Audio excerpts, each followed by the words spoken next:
welcome back to the Only Successful Events Show. I'm your host, April Iannazzone, and today I'm so excited because we're joined by Liron David. Liron is founder and executive producer of Eventique. And Liron, welcome to the show. Thanks for having me. My pleasure. And I apologize, I may have pronounced your name wrong, but I'm going to try to fix it throughout the show. So I'm sorry if I did. Liron, so you've been in this industry for so long. Can you give us a little bit about your background and how you found yourself in events? Sure. So I always grew up as the guy that everyone came to plan their night out or birthday party. I'm a energetic person in the room. I love to meet people. I'm a people person. And when I was studying in Boston University, I ended up just by chance DJing a friend's party because they said, you have good music in your car. Why don't you just take care of the music for the party? And it was at a bar, and there was about 500 people there. And I never DJed before. I had my mixed CDs from the car, just like everybody else did. And I just went for it. And the love I had for being able to give everyone the excitement in the room, ensuring that they had a good time, playing what I felt I would have a good time listening to. And that control was something that I thrived on. And, bringing the energy into a room. And I started as a DJ, and I turned it into an actual career. I was traveling the world DJing and all nightclubs. And when I came back and graduated, I worked in PR for a couple months because that's what I studied. But I really enjoyed finishing the day job of sitting at a desk and running out to go meet people and bring that energy back to a space, whatever environment it was in, which then turned into social events and corporate events. And little by little, everybody would say, hey, can you get me a caterer? Can you bring me some lighting? You know a good florist. I'm sure you work all these great parties. And little by little, I would start organizing all of them. And I said, I can't be on the stage emceeing in front of 1,000 people and DJing and also be worried about the setup happening in the next room over. So I stopped that and started a company about a year and a half out of college. And right going into the economic downturn of 2007, I started the company in 2006. And I just sort of barreled my way through it, just doing what I love to do, making people happy. At the end of the day, that's what I love. I love that. And I love that you said bringing the energy to the room, because it sounds like you also thrive on the energy and being able to thrive on just different environments each time, or different types of events each time, and different types of clients, rather than kind of, okay, we're going to do another wedding, or we're going to do, another, set party. Is that true? Yeah, the excitement is not doing the same thing every day, right? I mean, every event changes, right? It doesn't matter from event to event. It might be in the same industry that you're working, but it's got to keep changing. It's got to keep innovating. You can't copy and repeat the way lots of other businesses can sort of get into that stride of, this is how we do it, and this is what we do, and it's the same thing over and over again, and that's how we make it successful. And while the process has to be tried and true, and be something that is a realistic way to achieve the success of the event or whatever the goal is, the fact that every day I get to come to work and do a different type of event for a different industry, whether it's social, it's corporate, it's nonprofit, so bringing what you learn from one industry to another really keeps us on our toes and gives our clients and our friends that innovation that everyone's always looking for. And that's one of the reasons why I definitely wanted to have you on the show, because Eventique specializes in producing innovative, sophisticated, and cutting-edge events with using the core belief of storytelling, which I feel so many event producers leave out. So it brings in that additional creative approach. Now, I know that you've been in this industry for quite a long time, not just as an event producer, but behind the scenes or DJing as well. What innovations and technology innovations have you really seen throughout the years that made big turning points in the industry? So I think, if you look at the industry from 2006, through now, so I look at it as like three different phases that have sort of changed. The first, when I started, right, it was all about, with the economy going down, you have to be innovative by being knowledgeable of costs and production, right, and technical, and you had to be a real producer who understood what went on behind the curtain, and it couldn't just be a traditional planner or a traditional event manager, right? You had to really be smart and scrappy to understand how to spend the money to get the big bang, right? For the buck. So that was sort of what I started in, and that was my focus. And that's what made me innovative, was because I came from the production and the entertainment background. So I knew that, creating this environment had to come from purpose, had to come from a story, had to come from music, it had to come from taste, smells, whatever you were experiencing. And that's what I was doing myself. So I understood it, and it wasn't just about trying to find the best vendor to do something. I had to understand how that vendor was going to do it to achieve, number one, staying on a budget, but also knowing who's out there that can bring me something that's a wow to the event. Exactly. And then I would say somewhere around 2013, 2014. You started to see, some of the shared office spaces, right? Companies like that were starting to evolve into, a different way of experiencing events, which was through social media, right? Social media became this big, how you measure the success of an event is on social media. And sharing and new artists and art became, in my opinion, about 2011, 2012, you started to see this real insurgence of art in events, whether it was a pop-up installation, whether it was, and it was because I think of social media that drove the art aspect of colors and lines and entrance ways and stage sets, that it wasn't just traditional anymore. Now we were bringing these creatives that were normally underground. Now above. And for each one wanted to push the envelope a little bit more to outdo the previous post or the newest innovation. So it's very cool. Correct. And then I think that now we're in this age of where, with all the pop-ups of Museum of Ice Cream and at that place where it was, every other day it was Museum of Pizza and Museum of an Egg. And the one thing that, while it pushes the creativity and the design of spaces, and I think the designs are beautiful, but I still think that they lack one very, very important thing, which this is what I think the future is turning towards, because social media, with Instagram saying they're going to take off likes, right? So you can't judge it based on what you see other people like anymore, right? It's going to be in your feed, but it's now, and what all these Museum of Ice Cream and everything sort of lack is, what is the real experience that you are having there that you can't share in a picture? Mm-hmm. And if you think about leaving an event, right now I judge our success when you leave an event and you try to describe the experience to a friend or a colleague, and you start describing it, and then you bring out a picture from Instagram that you took or an Insta story, and you keep trying to describe the experience you had, and you just stop and you say, you just have to be there. Right? Yeah. That's my measurement of success, because I don't judge it based on a picture. Yes, pictures are great. Video recaps are great. But what a guest or attendee experience live should stay there. And it should be a moment that they experience that almost can never happen again.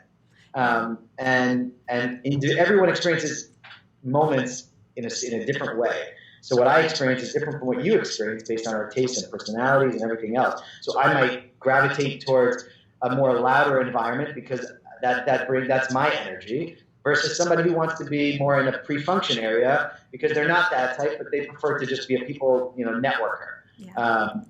And I love how you mentioned before, taste, smell, like just all of the senses. So many people leave out the scent of an event. So a lot of people don't think about that feeling that you walk in, or that smell. I'm a huge smell person. So all of my events have to have, even my office space has, a certain scent that's infused throughout the rooms. I think that helps. It could turn people off completely from your event, but I think that also brings in the way that they're feeling that you can't express when you try to tell someone. Yeah, if you think about why do people go to events? They're going for an experience, right? Yes, they're going to meet people and learn information or share content, but they're going to get out of their daily routine of whether it's a daytime job and then they're going to an event in the evening, or if it's a conference during the day that they're leaving. They are leaving their normal, schedule of whatever they do to experience something. So what is that experience? How does it make them feel? And, for a luxury brand that is trying to become a lifestyle brand, that starts with everything from the smell, from the taste, from the first person who greets you. What are they wearing? What do they look like? What do they say to you? Right? They have to bring you into this world of their brand or their celebration. And the only way that they can really tell that story, every single aspect about it has to be touched. It can't just be, look at this nice stage set and look how many lights they put up on the rig. It has to be a lot more than that. And those touch key moments are what translate a message or a vision into something that people experience, but they can't necessarily try to share on social media. Yeah, exactly. Well, and I'm sure you do use social media in general for your events. How do you see social media, whether it's for advertising an event or for getting more people excited for the next event? How does your company leverage social media? So I have a confession to make. We are very challenged with social media because while some brands or event managers, right, they stay very consistent in a certain type of industry, and it's very easy to share the same industry messaging over and over again. It might look different and have different content, but it's the same aesthetic over and over. If I showed you what the last 12 weeks looked like, you'd think that we were 5 different companies, right? Because every day it's such a different type of event that our feed would look so scattered. You're like, what actually do these people do? I see they do cool things, but what do I go to them for?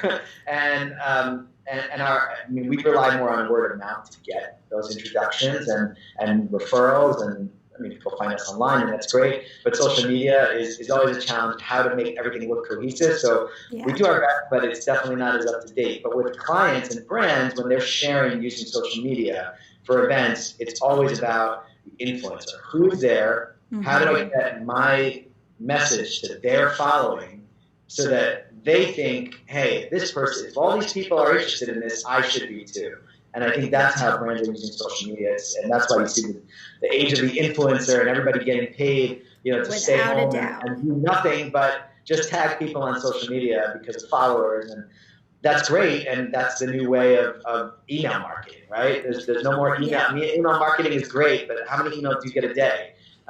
It's impossible to keep up. And the promotional aspect, it has to feel real. So if people you admire are doing or using something or attending something, you also feel empowered to be part of that.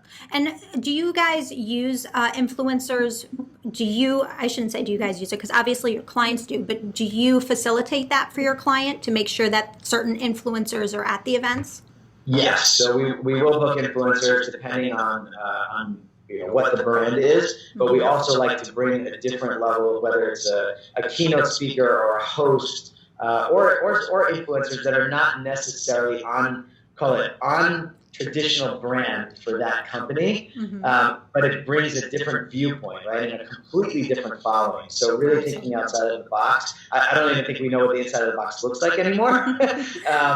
But the fact that when you bring something or someone unexpected into the mix, that makes it exciting. It piques curiosity, and that makes it interesting, as opposed to what you expect. A certain celebrity would be promoting this product, so they're being paid, they're there just because that's what they do. But how do you make it real, right? Instead of just feeling so staged.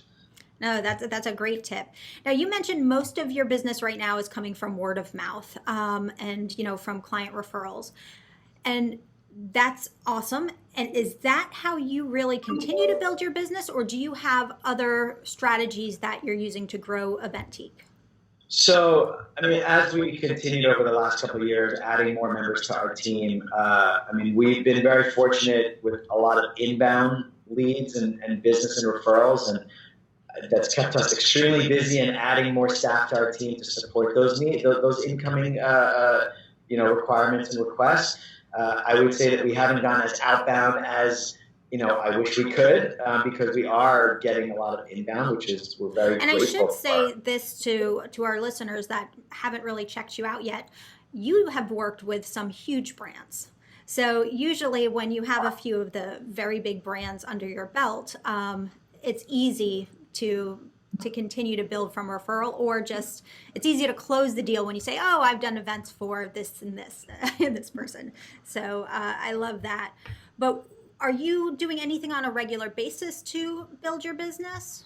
Or So I find that every day you're faced with challenges, right? And like, what are those challenges? Is it trying to go do more marketing for our company to try to bring in new clients, or is it innovating in a different way and rolling out our set of capabilities and contacts through different avenues? So in November this year, we actually opened up our own and our first event space in Chelsea.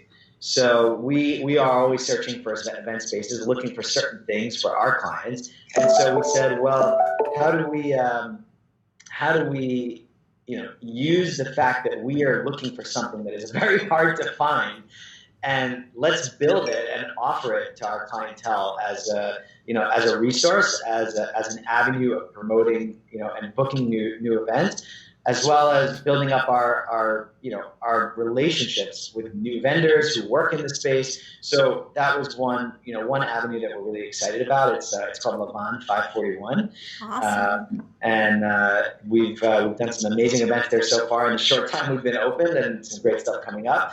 And one of the other challenges that I found was, as a planner, and this is part of sort of my future of innovating in my own mind and continuing to push my team to innovate, is how do people shop for events? The way people shop for events is actually backwards, right? If you're not a planner, you're going to try to find a planner, or you're going to try to get around the planner to the vendors directly, right? You don't have to pay that fee. And ultimately, you might find yourself back in a planner's hands. But how does the planner shop, right? The planner is traveling across the nation, doing meetings or doing events, or it's just in a local market. And what's the first thing they do when a client comes in and says, here's my party, here's my expectation, here's what I want. Give me a budget, give me cool ideas, and put together something that I can compare you to other agencies or planners that I'm bidding out to. How much time do you give to that proposal, right? Clients don't always share their budget from the beginning, right? So how do you streamline that process without working for days on end just to not even get a phone call back, right? You might have Or great give them ideas, ideas that they're going to take to somebody else who's cheaper. Correct. So, and we also find ourselves as planners, as many contacts and vendors as we have, there's always more out there. How do we find them? So we're on Instagram, trolling, a new market that we have to work in, and saying, well, who's in that market? Who did something cool? How do I find them?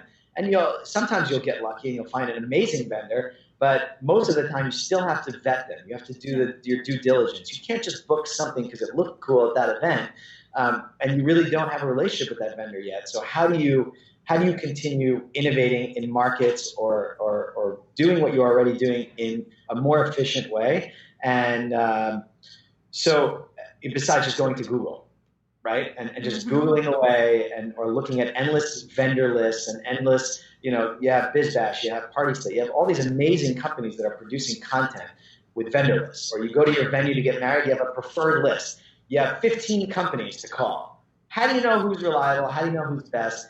And how do you get those pricing before you waste the person's time, right? And this is a challenge for us in growing the business and not spending endless amounts of time trying to prepare proposals, but also be efficient with getting back to a client quickly, having great ideas that are coming from vetted vendors. And so our next innovation is this was a challenge, and I said, well, we get referred for smaller items, smaller elements. Oh, I saw you did an event at this venue, and I saw the pictures and it looks amazing, but I only need this and this and this. I don't really need someone to put it all together. I'm doing it already. Or it's a planner or another agency coming to us and saying, hey, I like these 3 things you did. Can you do them for us? Now, I have producers who are working on jobs from A to Z.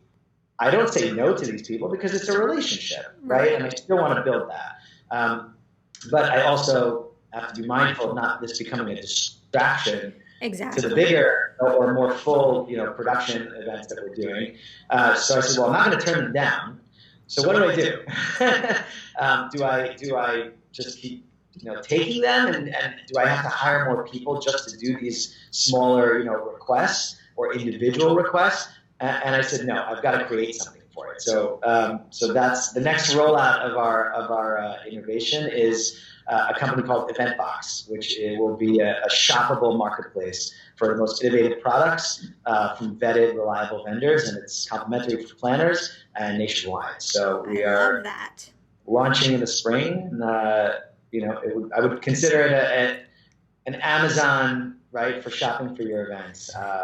Yeah. So everybody that's listening now, I want you to just pick up on a few things. So not only is Eventique and Liron really thinking about, producing events, but multiple revenue streams. So now they have the event, event venue, and trying to look for new event venues.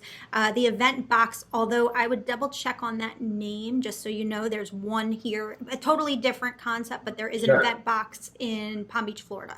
So just double check on the name. We got the trademark processing. Awesome. Good job. That's great. So I love that you're a big thinker, and I love that you have multiple, and I'm sure there's many other revenue streams, but those of you that are listening, make sure that you have multiple revenue streams for your business in general. It is so important, and so many people just think of A to B and not everything in between. And another thing is, you noticed that there was a need for it, but you also noticed that you didn't want to continue to take away from your current business and really your bigger vision from the business, which probably is what's happening a little bit right now.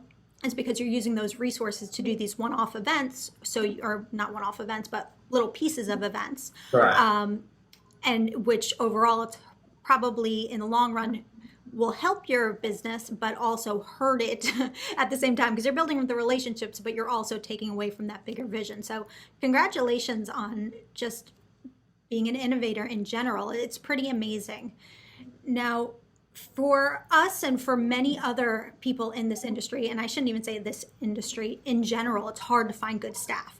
And it's hard to find good staff that knows what they're doing, that can count on you, and that could also believe in your bigger vision and really come to you with ideas and, different concept that they think would be great. How did you find the right people and build such a great team around you? So building a great team is always a challenge. It is not easy to find amazing people, and I compliment and I make sure that everyone who works as part of my team is happy, and they deserve to be happy. They deserve not just to be burned out, right? This is a crazy business. There's long hours. You have to be willing to put in everything that comes with that. And when I first started, I thought, hey, I booked my first $100,000 job, right, back in 2006, and I said, now I have to have a bigger conference room. I need to hire all these people, and I need to have a bookkeeper, and I need to have this and that, and I, at the end of the day, everyone still wanted to work with me, right? So I learned a hard lesson with, I don't need to hire all these people. I need to hire the right people, and I find myself sometimes talking to other agencies or partner venues, and they have so many people show up to a meeting, but maybe 3 actually offer out of the 7 or 8 value, right? And while the others may be learning, that's very important for them to learn and to be a part of it and to see the real action happening. I think that less is more. More qualified, and really do it slowly. Don't just staff up just to staff up, right? And look for the people that at 3 o'clock in the morning are just as excited as 9 o'clock in the morning, is just as excited as 1 o'clock in the afternoon. And there's no such thing as no, right? We are problem solvers. We are solution oriented. How quickly someone can think on their feet. Yes. And they have to. The team has to has to mirror, like, who's leading the ship, right? And I want to make people happy. My team wants to make people happy. I don't rely on showing up to a venue and hoping that the person I'm going to have to work with that day had a cup of coffee that morning, right? Exactly. Or I can't rely on that. That's our success that's on the line. And every event is your reputation can be the last. So I think that as you build a team, slow and steady versus let's just, I need people and I need help and let's just hire whoever and whenever. But it takes a long time for us to hire the teams that and the staff and the team members that we have. And it's usually from staff that have worked with us in some capacity for many years. And then we say, hey, how we think, how operations need to happen. You understand protocol, you understand process, you're ready. So do you build up like a network of contractors that you use for different events, and then kind of after they worked with you for a little while, then offer them a position, or is it kind of like what you need? Yes. Yeah, perfect. The relationship has to be there. The trust has to be there. I need to know when I go to sleep at night that, if someone's managing a load-in, I need to know that they're going to be there on time. I need to know that I'm a hands-on producer. I am not just an owner of a company that, assumes everything's just going to happen because I paid someone to do it. Very important. It's a very important lesson is, you have to have that trust, and you have to know that they care just as much, even though they might be working for you once a month. You need to know that they feel the same way you do about the client and the customer and the challenge and the job, and that they're going to see it through no matter what. And I'm going to add just a little bit of advice there to people that are listening too. When you hire contractors or when you hire people to come in to your event, make sure you pay them well and you treat them well and you treat them like they are a part of the team in general, because it's a family. It's a family, and you want them to know that they're going to make great money with you and give it their all. And I know that a lot of people are trying to pay the least amount of money that they can for just bodies to come in and work, but that's what they're going to be, is just bodies to come in and work. Right. So I want to just add that too. When you're building your list of contractors and when you're hiring people, make sure you're paying them great money to deliver amazing work and bring that effort in to you. So that's I pay well. I want people to walk away feeling, satisfied, not just with seeing an event come to life, because in event business, if you're working in this industry, that's what you're really in it for, right? You're not in it just for the money. The money is, great if you work hard and you're successful, but you have to be doing it for more than the money. If you're doing it just for the paycheck, it's not sustainable, and you'll just get burnt out and you'll move on to something else. And those are the people that I try to find. I want them to make money. I want them to not have to worry about their bills being paid, because that their effort and their focus can be on achieving, success at the event, and not worrying about, who made more money than I did, and why did I get paid less than this person, even though I've been working harder. So yeah, I mean, when I'm looking for people to make money and for them to feel satisfied and want to come back and want to pick up the phone call when I call them at 1 o'clock in the morning and say, hey, can you be back here at 7 a.m.? I'm not going to hear, I'm going to hear, of course, I got you. I'll be there. And it is a family. I mean, we work crazy hours together, and that's important to feel that way. So changing the subject a little bit here, I have another podcast, and I always ask this question, and it's always a little bit different with the event industry, but obviously you're successful. Obviously you're a very driven entrepreneur. Usually entrepreneurs have daily routines and like things that they stick with to allow them to have time to be successful. But in the event industry, it's a little bit different because your schedule is always changing. But do you have any kind of routine that you stick with? Not necessarily daily, but anything that you have to do? The way I get through a day, and I know it's probably, there's so many apps out there that can, streamline your to-do list. I write everything down. And, I have 3 kids, 7-year-old, a 4-year-old, and a 3-year-old. I'm up with them in the morning. That starts my day off with a smile. I feel, high energy. I feel positivity. I see smiles, and that for me is the best way to start my day. I wish I could say that I have a routine.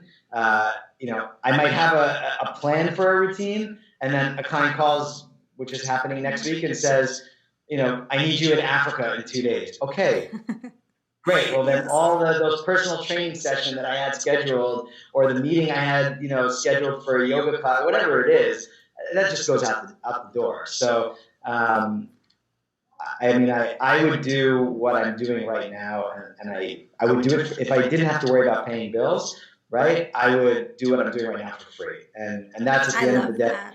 My routine is doing what I love, and that gives me energy. And I don't run home, and I'm a late night person. I answer all my emails. I get back to people, and it doesn't matter what time I go to sleep.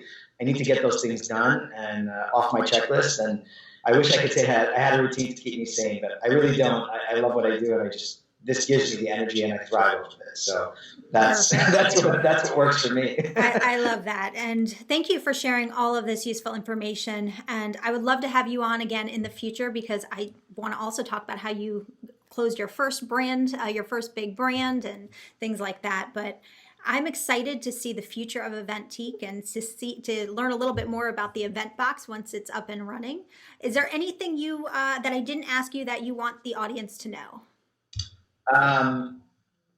My father, who I lost about 12 years ago, left me with one thing that I'll never forget. And he was a big proponent of this. He always said, be good to people, right? And that's how I live my life. That's why, that's my sort of MO. And it doesn't matter if a client is, a tough client, a challenging client, making you negative money or making you positive, dollars.